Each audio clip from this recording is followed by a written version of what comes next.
Merci. La parole est à Madame Nadia Sollogoub, rapporteure pour avis de la commission des affaires sociales.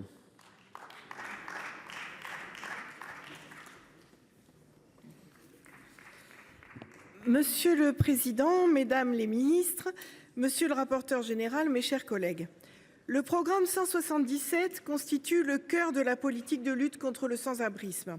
Permettez-moi tout d'abord de vous dresser un portrait du sans-domicilisme en France.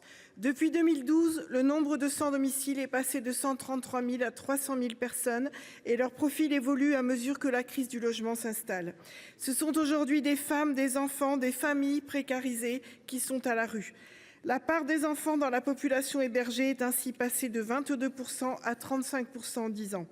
En finançant l'hébergement et l'accompagnement social des personnes sans domicile, le programme 177 est le dernier filet de sécurité de la solidarité nationale.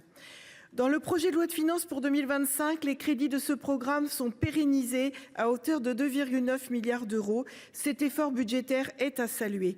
Il faut le marteler, l'État ne fait pas d'économies sur les personnes à la rue. Pour autant, je tiens, mes chers collègues, à vous alerter sur plusieurs points. Si cette sanctuarisation des crédits est à saluer, elle reconduit une sous-budgétisation chronique de 250 millions d'euros qui sont abondés chaque année en loi de finances de fin de gestion. Cette sous-budgétisation conduit à une mésestimation, dès la loi de finances initiale, du niveau des dépenses publiques et apparaît en contradiction avec le maintien de 203 000 places d'hébergement. Cette sous-budgétisation, conjuguée à la réserve de précaution et au gel de crédit, a des effets délétères sur le secteur de l'hébergement.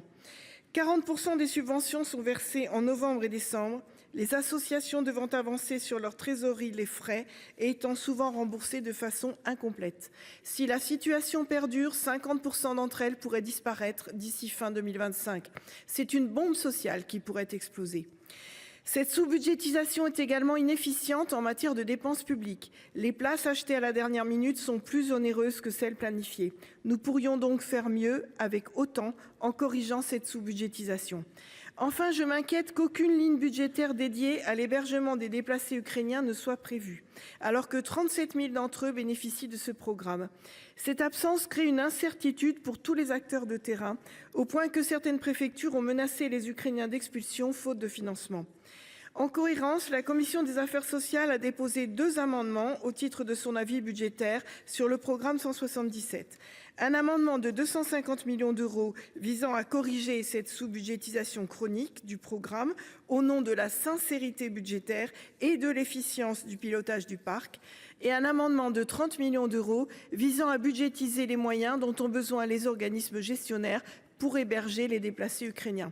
Je vous remercie, Monsieur le Président, Mesdames les ministres et mes chers collègues, pour votre attention. Merci.